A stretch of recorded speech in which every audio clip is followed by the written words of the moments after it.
It's showtime.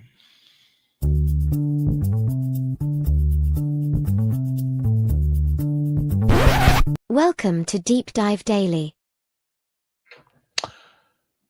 Ooh, welcome into the deep dive. Drew is off today. He fell into the ocean. It's his birthday. If you guys wanted to go over to his Twitter page or elsewhere, if you connect with him there and say, hey, have a happy 52nd birthday, Drew.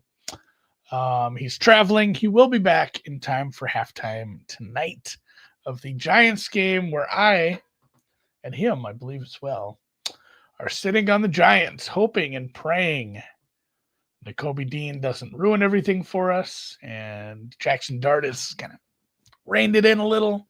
We're not going to have 13 turnovers. We're going to have a pretty good little night, hopefully. And obviously, we'll bet the second half. Today is futures. I'll take any help I can get right now. I'm rolling solo. So I don't have Drew to bounce things off. Obviously, if you watch and you pay attention, you kind of know what he's bet and what I've bet. I haven't placed any bets yet this week, except for Darren Waller, as I mentioned. At least, I mean, in the futures markets, I just love the vibes there. It's like the only bright spot in a sea of shit down there in the tip of Miami. So, yeah, but Charles is recommending baseball. That's not right. But if you guys have any hot takes or any ones you like in any of the markets, feel free to chime in as I go through them a little bit. We'll talk. I'll give my thoughts.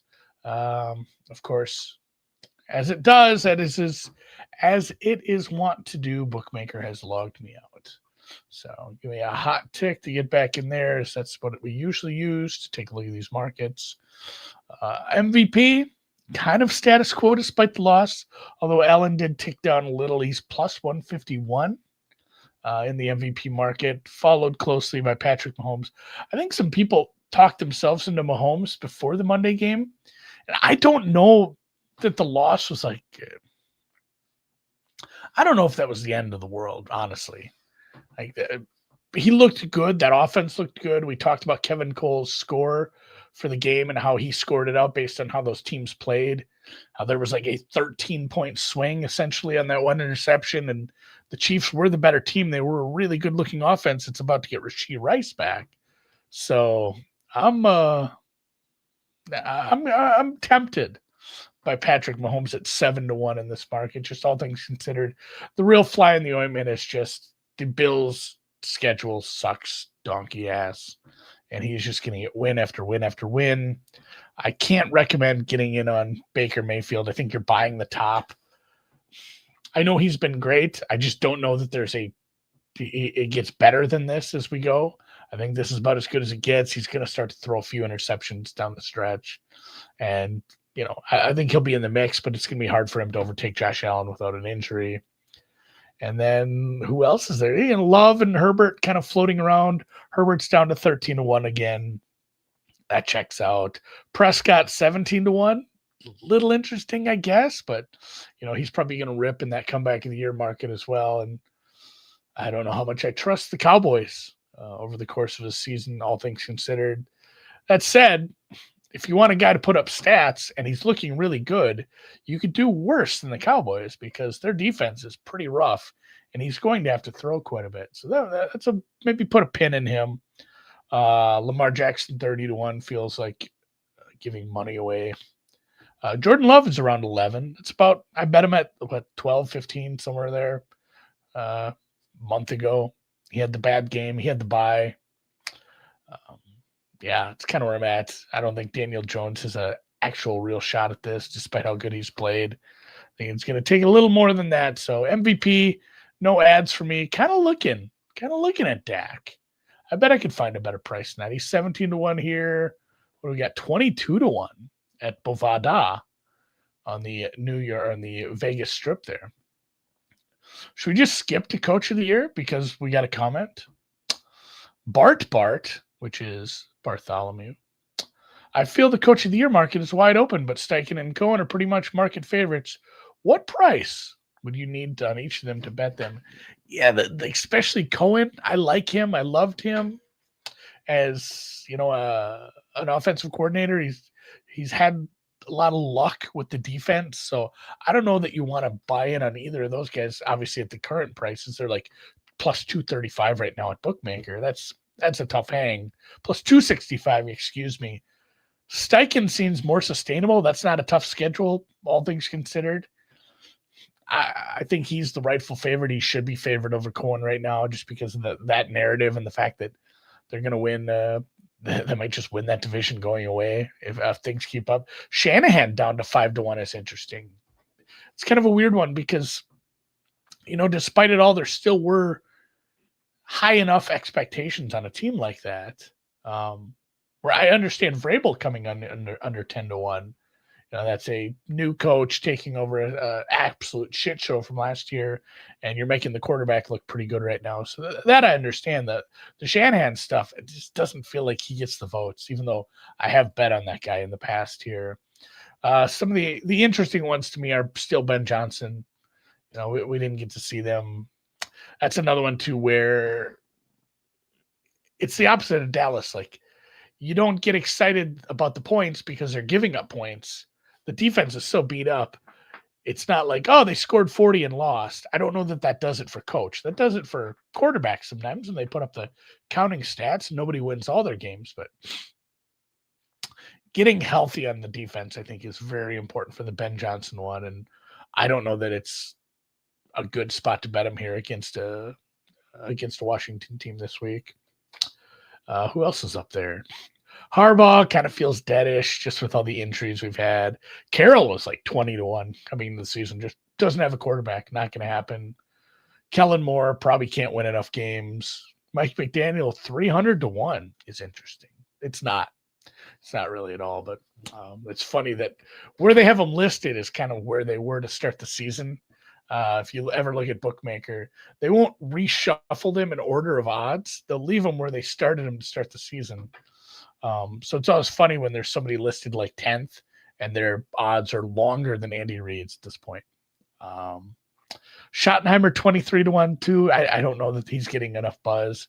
The two interesting ones to me are Mike McDonald and Ben Johnson at about 18 or 20. No pulling the trigger on them right now either because I don't feel great about either of those games. We talked about betting Seattle. I don't know that I'm absolutely going to be able to pull that trigger either because of the injuries they have secondary. So Schottenheimer needs more buzz. I think he's done a great job. He's just not getting any love. I don't understand. And then yes, Bart is pointing out there. Brett. Let's just call him Brett. That's his name. The defense might stink enough and they might just not win enough games. So this is we got Grizzard down to 22-1 for assistant coach of the year. I wonder if that's a better angle there too. Some of those assistant coach of the year ones, it's tough because we don't have any real data on that. They haven't done that. What have we done that for a year or two? So I don't think we have much data. I didn't see markets for it last year, honestly. So Aaron Glenn was near the top. Aaron Glenn was your 8th favorite to start the season. He is 190-1 if you want to take a swing at that. Feels like that's probably a donation. So we'll move on. Like I said, I like McDonald. I like Ben Johnson long term. I'm not sure it's proper timing on adding them right now. OPOI is still Puka. Not a ton of movement. Christian McCaffrey's awful high for a guy that hasn't looked that good. All things considered, at where he was at the peak of his powers, him at 5-1 feels odd considering Bijan is longer, and I think Bijan has a much longer leash to get some big yardage, maybe even this week. One of the guys I liked earlier in the year, Jackson Smith-Njigba, is down to 11-1. That's exciting, but yeah, your market co-favorite Jonathan Taylor 211. That checks out. He's a big part of a pretty good offense right now. So Puka and Jonathan Taylor until I mean, until something changes, until one of them gets hurt or something really amazing happens with, in Jigba, 3 touchdowns, Amon Ra, 3 touchdowns. Like, one of them has to have a massive day. And then Jamar Chase out to 45 to 1 is interesting. I don't know that you have to win games to win Offensive Player of the Year, do you? Like, him with a better quarterback that's gonna throw it down the sidelines a little more. He could have some big games. I don't know if it's enough for me to chase that. That's chasing the dragon there, but I think the worst number on here is Saquon at 30 to 1.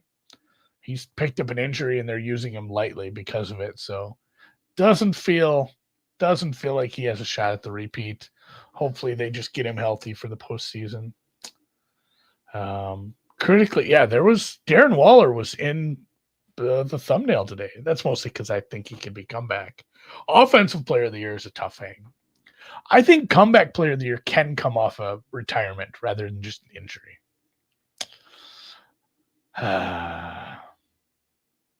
Yeah, I don't know. Like, there's no excitement around him though. It's numbers because he's getting a lot of usage, but it's not. I don't know. It's not an exciting year for CMC. Like when CMC was at his powers, it was like a story every week in the media on Twitter is his touchdown streak, his anytime touchdown was like minus 110 every week, maybe longer. And that was, good. He's third leading receiver, I guess. Like nobody's really talking about that offense right now. He doesn't have any buzz. Some of it comes down to buzz. And truthfully, just touching him at all is scary because of the injuries he's had over the last few weeks. So yeah, Flacco basically did it. That's true, Birdie. Like Flacco sort of retired. Like he didn't fill out the paperwork, but he was on a couch and then he came back. So yeah, we'll have to see. I think Darren Waller is just a fun story because it's not fluky. He's good. Like he's, especially in the red zone, he might just end up with like a stupid amount of touchdowns for a guy that didn't play the first few weeks. So no real thoughts from me in Offensive Player of the Year outside of Jamar Chase, and I just feel like that's a silly one to chase. Already touched on comeback, but should mention that Prescott is now 2 to 1. He is your favorite. You have Christian McCaffrey trailing him, not by much. Daniel Jones, again, that one doesn't make sense in the context of the award. He was not injured last year. He was injured 2 years ago. He's 5 to 1. I don't think that's right or good. Aiden Hutchinson feels like a tough one too because of the offensive players that are near the top. It's going to be tough to give it to a defensive player, even if he has a really, really good season. And the same people vote for Defensive Player of the Year, and he's going to be top 3 in that. And I don't know that he gets love in both markets. If you're voting him 1 or 2 for for comeback Player of the Year, Defensive Player of the Year, you might not put him in comeback 2 as I think you only vote for 3 in that one. Trevor Lawrence plus 950, I guess. I wouldn't bet him either. He's looked good, but I don't know what even was the injury last year. It feels like he had a couple of them. He's had a couple for a few years. I don't think there's a long shot here either that's going to get even close to some of these guys near the top, just because you would need probably McCaffrey and Prescott to get hurt for somebody long to come in, unless my guy Darren Waller has 15 touchdowns. Like that's the bet. I'm going to bet on Reek is out. They still have a decent play caller, even though he's a sad, moping individual right now.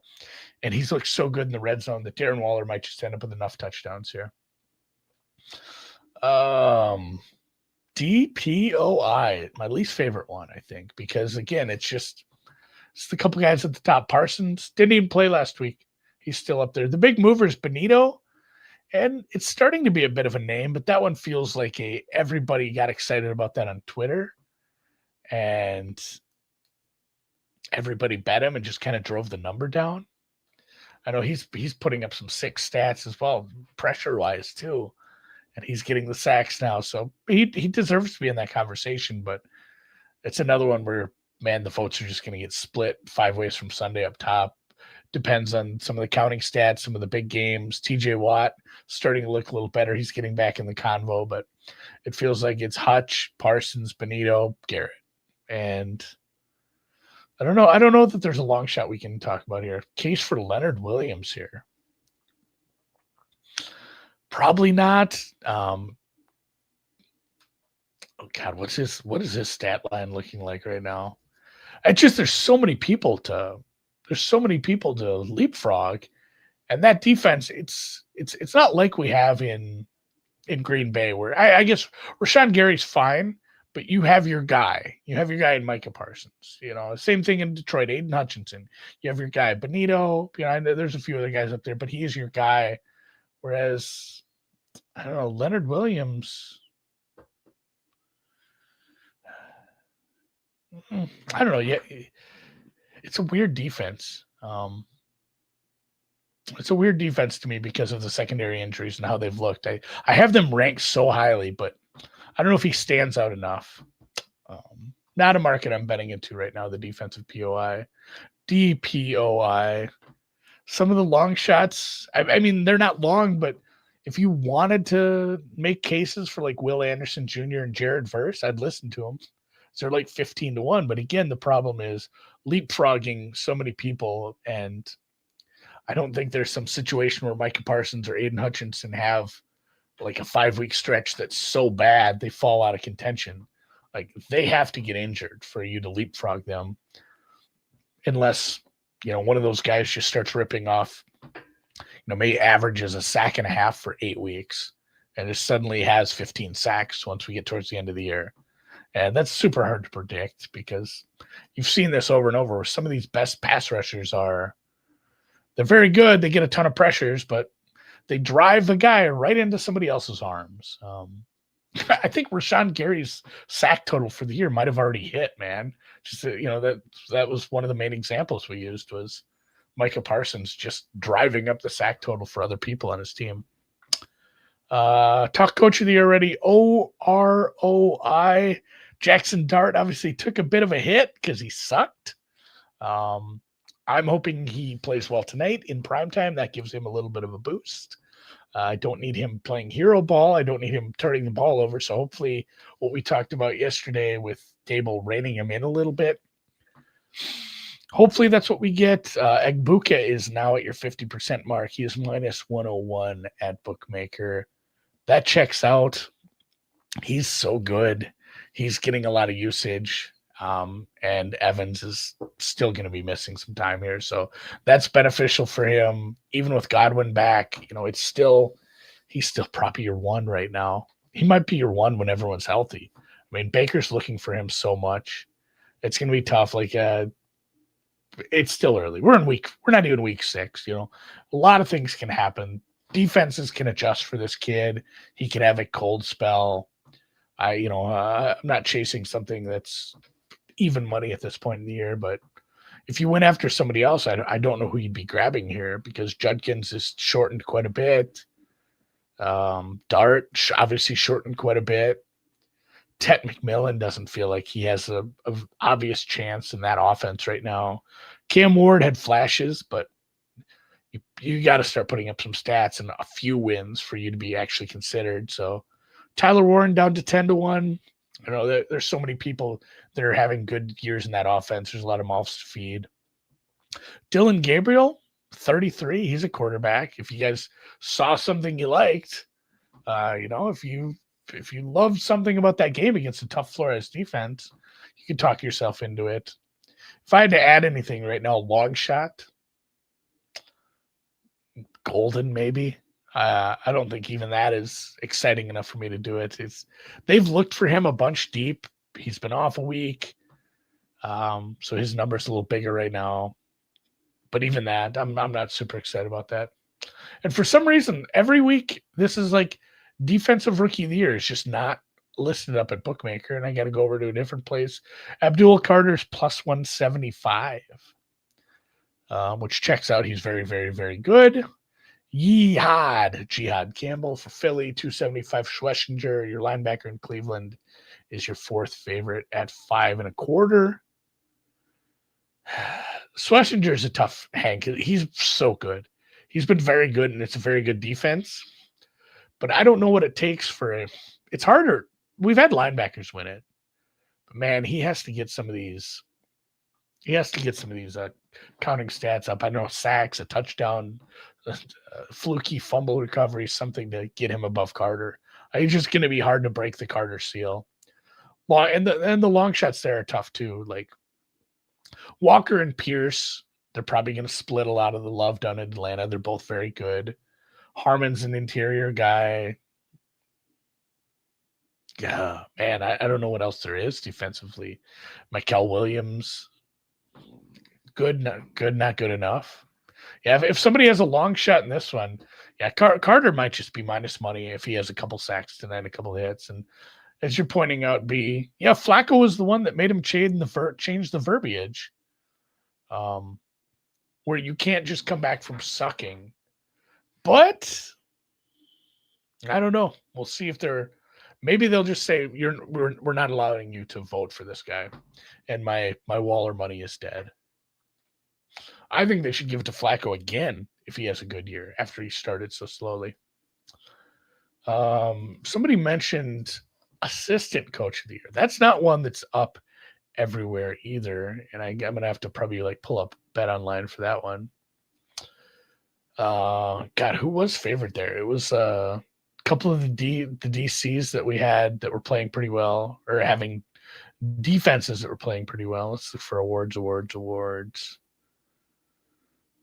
Playoff NFL futures. This is riveting radio here.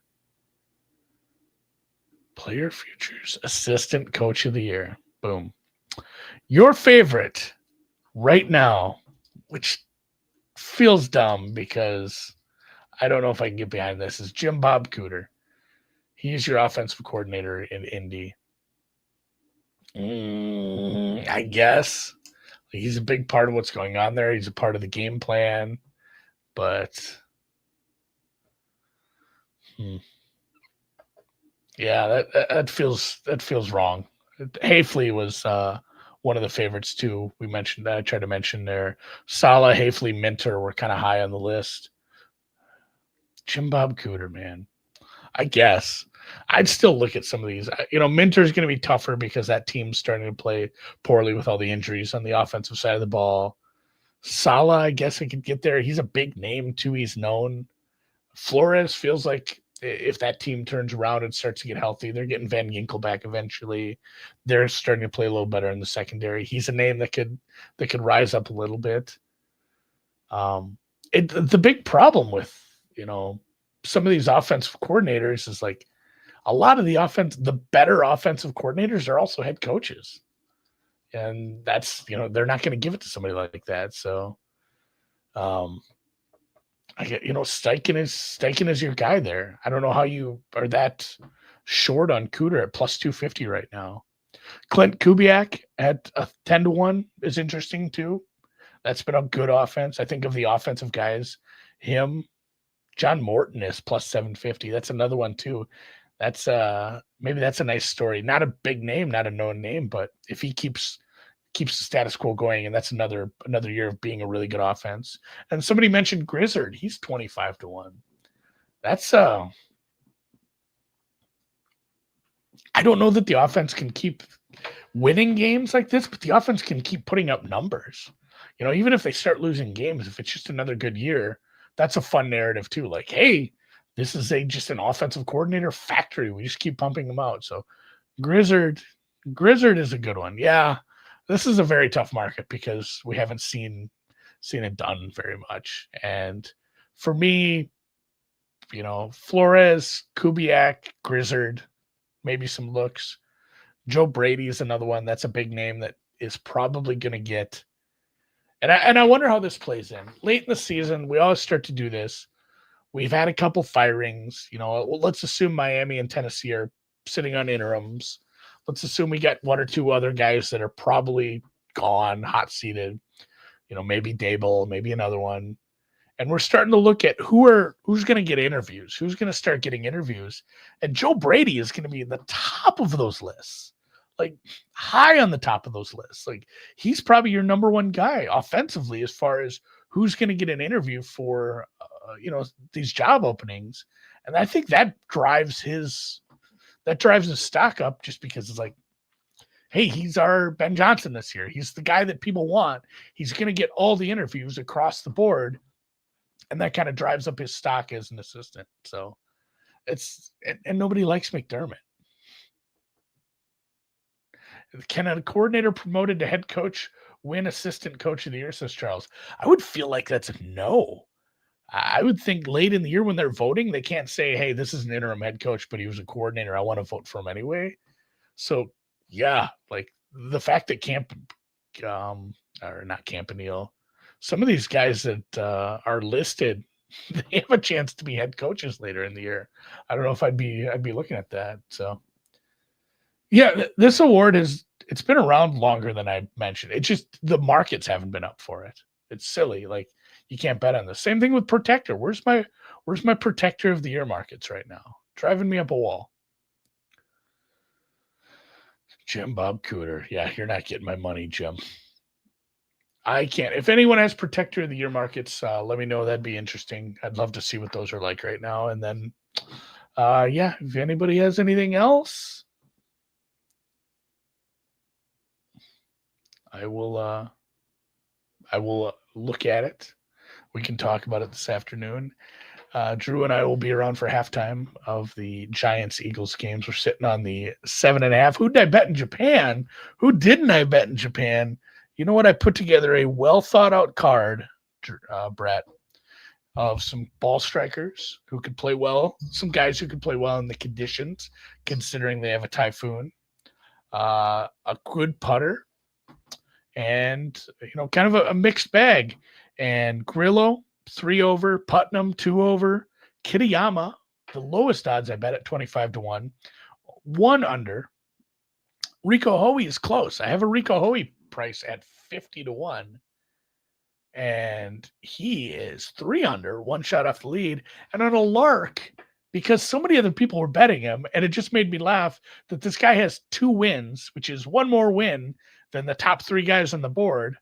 I bet Brian Campbell, and he is tied for the lead. I've got some 275 and 300 on him. I had to split it up, but I would enjoy a Brian Campbell 3rd win of the season because it would be a nice 5-figure windfall for me in golf in just a dumb tournament that's very hard to predict because we're at a course we haven't really seen ever in Japan. So let's go BC. I need you to play some good golf, even though you're not that good at golf sometimes. He is a 2-time winner on tour, 2 bad events. So it's a no-cut event. And honestly, if you want to watch golf and you have the streaming services that give you golf coverage, this shit starts at 5:45 p.m. Eastern because not only is it in Japan, but it's been moved forward due to the it's called a typhoon. It's a hurricane over here. It's like Coke and pop and soda. We call it a hurricane. It's a pretty strong hurricane. It was very windy watching some of that golf yesterday. So if you enjoy that, go get it. If you enjoy the Vikes game, the Vikes band me. I don't know about any props.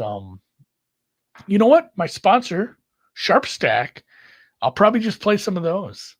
I put a bunch of money into Novig, and I just started spraying unders, and I made like 5% return on like 40 bets last week. Just kind of spraying unders. I might start keeping it to quarterback stuff and running back stuff because it felt like the wide receiver stuff I was playing was a little more variance. So I can actually, I got time. We don't have to go anywhere. I can pull up Sharp Stack right now and see what they have for. Here's the thing, like how it works is not only doing projections and saying these are good bets, but it's also leveraging saying, hey, Pinnacle has this under at -140. And Novig lets you bet it at -110. Like, not only is it a decent bet, but here you're getting a bunch of value versus a sharp book.